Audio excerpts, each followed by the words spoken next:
फौजी इस देश की धड़कन है, हर दिल का हम प्यार माँ की धड़पन है।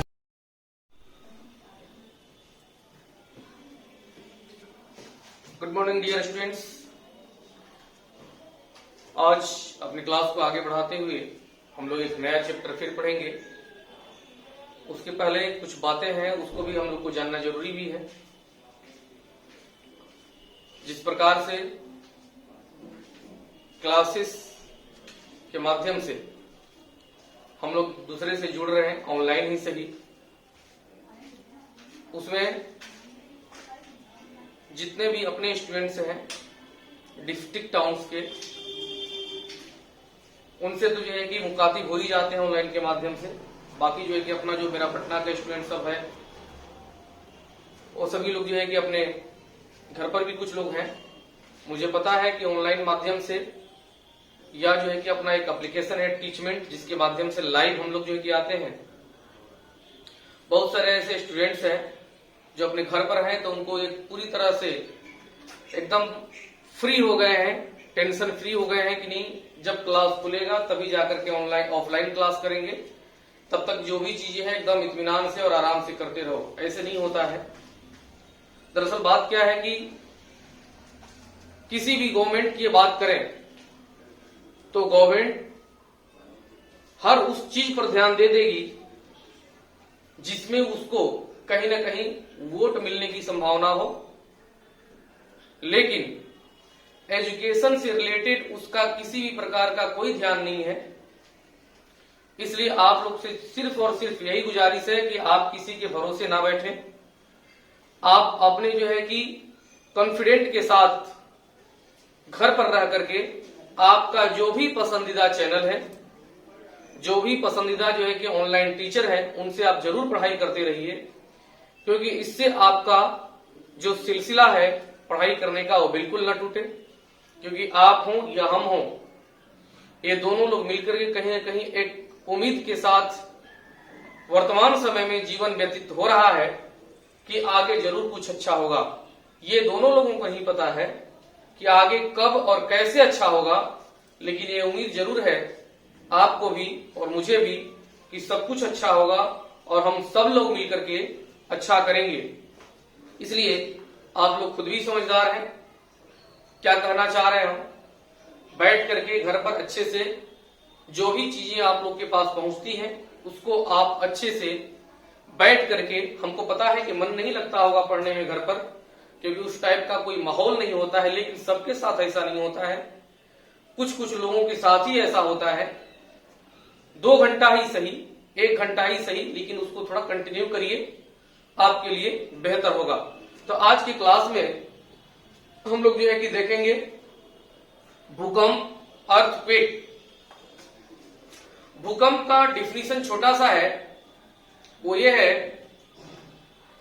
कि भूकंप पृथ्वी के आंतरिक ज्ञात या अज्ञात बल के कारण, ध्यान से सुनेंगे, वो लिखा हुआ नहीं है।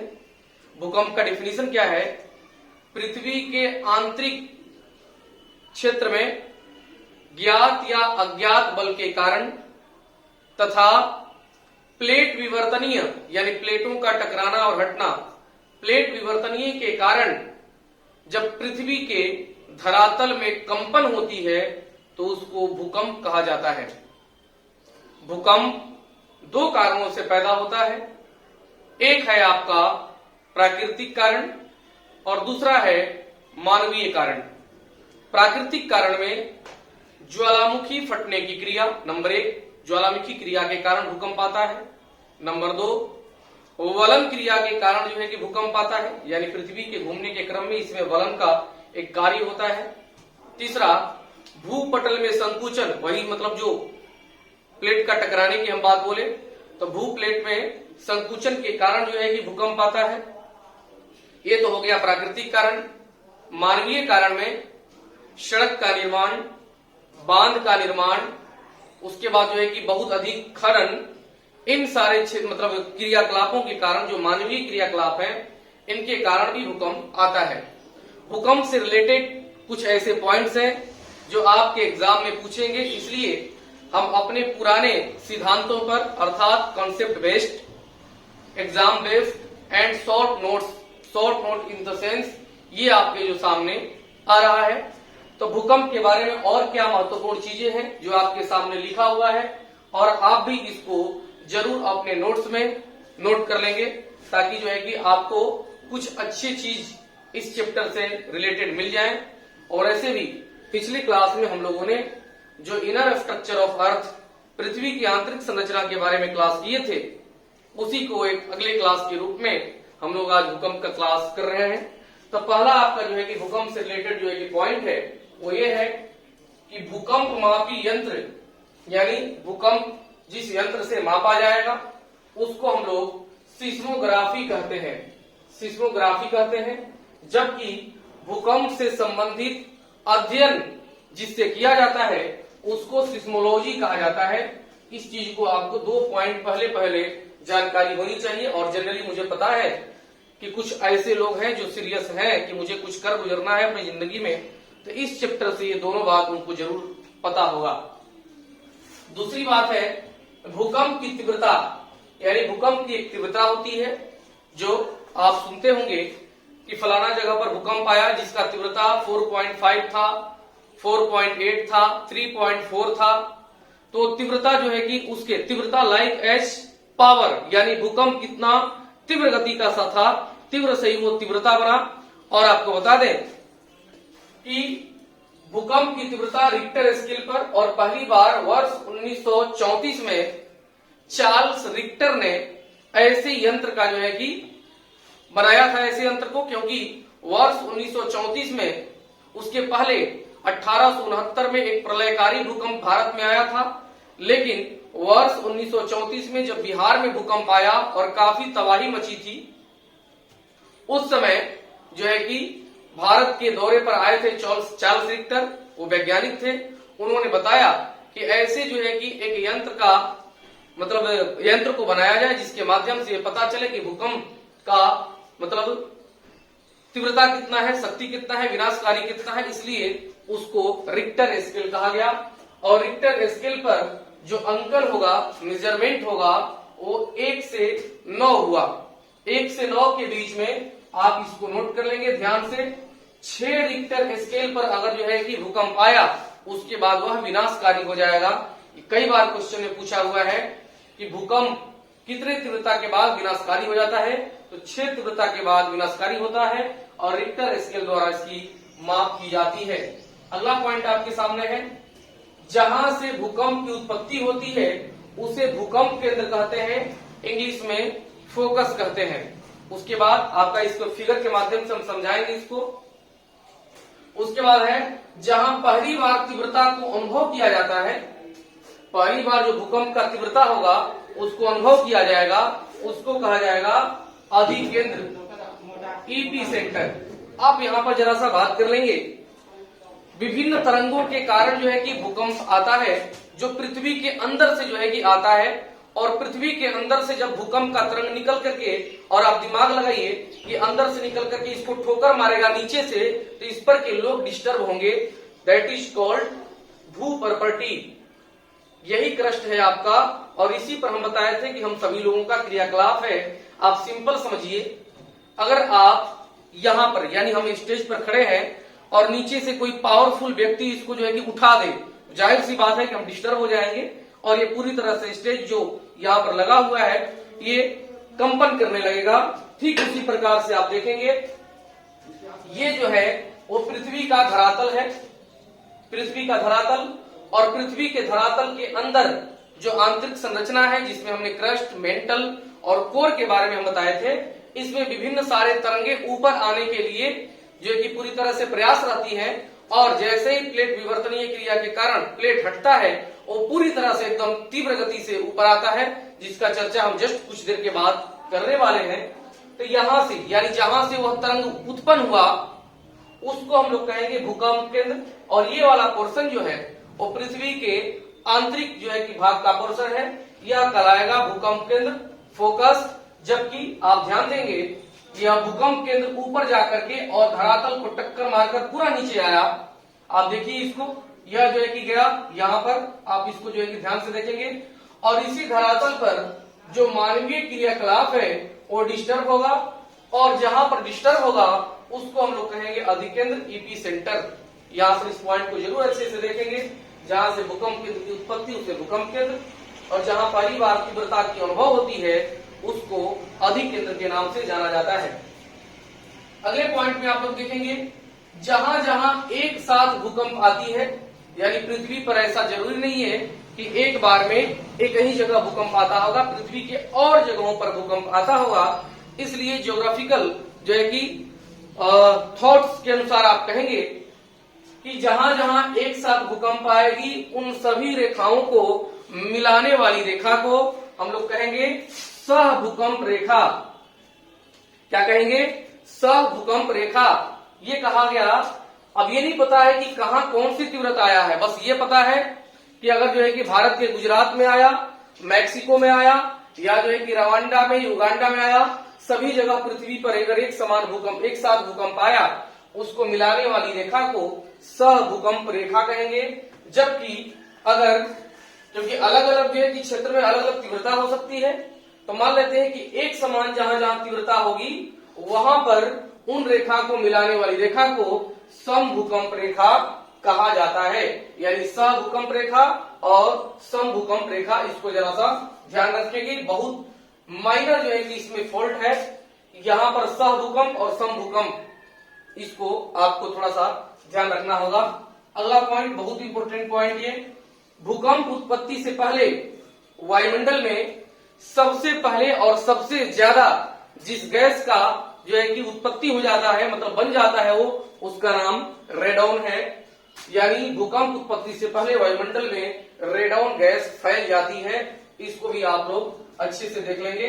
अगला पॉइंट, सबसे ज्यादा क्षेत्र जो है कि जहां पर प्लेट ज्यादा जुड़ा रहेगा, भूकंप आने की संभावना अधिक से अधिक वहीं पर होगी। इसलिए सबसे ज्यादा प्लेट जो है वो जुड़ा हुआ है प्रशांत महासागर क्षेत्र के आसपास। इसलिए विश्व का लगभग 28%, 28% जो भूकंप है वह प्रशांत पेटी में आता है। और इसी प्रशांत पेटी में आपका जो है कि प्रशांत महासागर की जो है कि स्टार्टिंग में, यानी बात करें, ये आपका प्रशांत महासागर है ये वाला, और यही आपका जापान है, भारत के जस्ट बगल में, जस्ट कहने का मतलब कि एशिया के बगल में। तो जापान में 4 द्वीप, मुख्य रूप से 4 द्वीप से मिलकर के जापान बना है। इसलिए सबसे अधिक पूरे विश्व में भूकंप से और सुनामी से प्रभावित अगर कोई देश है तो उसका नाम है जापान। उसके बाद दूसरा सबसे ज्यादा प्रभावित जो देश है उसका नाम है फिलीपींस, क्योंकि जापान और जो है कि फिलीपींस प्रशांत पेटी और जो है कि एशिया महादेश के दोनों के बीच में लगभग सीधे में पड़ जाता है। इसलिए दोनों इफेक्टिव होता है। और भूकंप, ये विश्व का 28% भूकंप प्रशांत पेटी में आता है। हो सकता है क्वेश्चन आपसे ऐसे पूछ दे कि सबसे ज्यादा भूकंप आता है एशिया महादेश, प्रशांत क्षेत्र, अटलांटिक क्षेत्र। तो आपको ध्यान रखना है प्रशांत पेटी में सबसे अधिक भूकंप आता है, जबकि दूसरा सबसे ज्यादा भूकंप आता है विश्व का 21% भूकंप मध्य महाद्वीपीय पेटी में, यानी एशिया और जो है कि आपका यूरोप वाला क्षेत्र के आसपास में। क्योंकि आप भी जानते होंगे कि यूरेशियन प्लेट और इंडियन प्लेट मिला हुआ है, तो अधिक से अधिक जो है कि देश इन सारे जो है कि प्लेट्स के ऊपर अवस्थित है, जिनके कारण यह प्लेट जब डिस्टर्ब होता है तो ये देश भी भूकंप के कारण डिस्टर्ब होते हैं। तो ये भूकंप का आपका कुछ इंपोर्टेंट पॉइंट था। इसके बाद हम लोग और जो है कि भूकंप के बारे में जानते हैं कि भूकंप लाने के लिए कौन कौन से तरंगे जो है कि रिस्पॉन्सिबल है, उसको हम लोग जस्ट यहाँ पर देख लेते हैं। अभी हम लोग इसको देखते हैं अभी तरंग के बारे में। हम लोग ने चर्चा की थे कि भूकंप से रिलेटेड सबसे जो उत्तरदायी है वो तरंग है। उन तरंग के बारे में अभी हम लोग देख लेते हैं कि वो तरंग कौन कौन सी है और उनका नाम क्या है, उनको और किस नाम से जानते हैं, उनके बारे में और क्या स्पेसिफिक चीजें हैं जो एग्जाम में आता है। तो भूकंप की 3 तरंगे हैं जो भूकंप लाने के लिए उत्तरदायी हैं। यहां पर इसको देख लेंगे, P, S पी एस और एल में तीनों का अलग अलग फंक्शन है, कैसे आता है। सबसे विनाशकारी जो है वो है आपका एल। अब यहां पर देखेंगे पी तरंग को प्राइमरी वेव भी कहा जाता है और कहीं कहीं अनुदैर्घ्य तरंग भी जो है कि इसको कहते हैं, क्योंकि इसका जो गति है वो अनुदैर्घ्य तरंग के समान है। उसके बाद इसकी उत्पत्ति कहां से होती है तो ध्यान देंगे, हम आपको अभी बताए थे, ये आपका हो गया भूकंप केंद्र। तो यहां जहां से भूकंप की उत्पत्ति होती है वहीं से जो है कि पी तरंग चलता है और पी तरंग आकर के ऊपर में धरातल पर तब टच करता है और इसकी गति जो है भूकंप तरंग की पी की, उसकी गति 8 से 13 किलोमीटर पर सेकेंड है। इसको आप लोग नोट कर लेंगे। उसके बाद पी तरंग एकमात्र ऐसा तरंग है जो किसी भी माध्यम से गुजर जाता है, यानी ठोस, द्रव और गैस। पी तरंग ठोस, द्रव और गैस तीनों माध्यम से गुजर जाता है और इसका जो है उत्पत्ति भूकंप केंद्र से होती है। गति बस 3 बार इसको ध्यान रखना है। नेक्स्ट पॉइंट पर आएंगे एस तरंग, सेकेंडरी वेव, अनुपस्थ तरंग। इसकी भी उत्पत्ति जो होती है वो भूकंप केंद्र से ही होती है, यानी पहले पी निकला, उसके बाद इसके पीछे पीछे एस निकलेगा, तो भूकंप केंद्र से एस तरंग की उत्पत्ति होती है।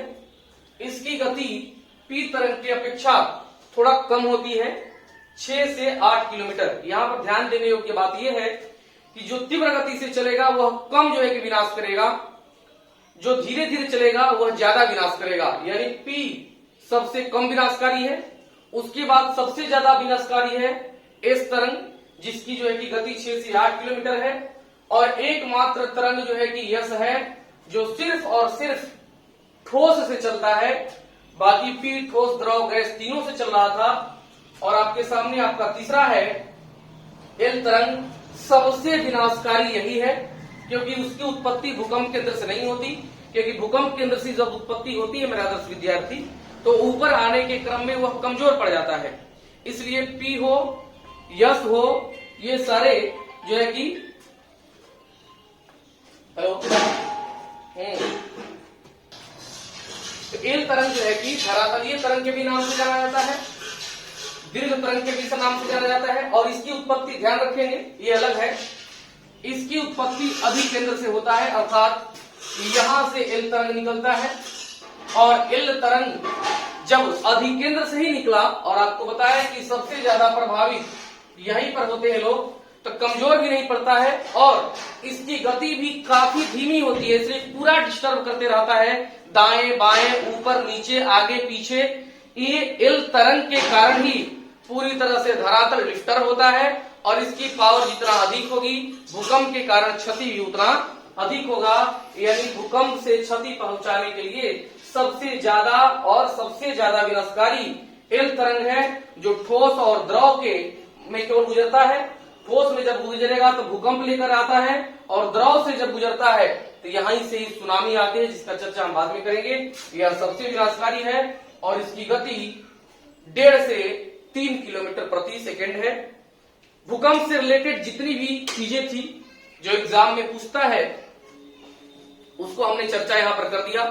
बाद में आपको बोले थे कि सबसे ज्यादा भूकंप जापान में, उसके बाद दूसरा सबसे ज्यादा भूकंप से प्रभावित देश है फिलीपींस। आप इसको नोट कर लेंगे। जो मेन पॉइंट था उसमें कि सबसे ज्यादा भूकंप कहां आता है तो वो आता है प्रशांत पेटी में, उसके बाद मध्य महाद्वीपीय पेटी में। आप लोग बैठ करके इसी प्रकार से थोड़ा बस पेशेंस के साथ क्लास करिए। कोई क्वेश्चन है, कंफ्यूजन है तो आप कमेंट बॉक्स में जरूर लिखिए। मिलते हैं अगले क्लास में, तब तक के लिए बहुत बहुत धन्यवाद।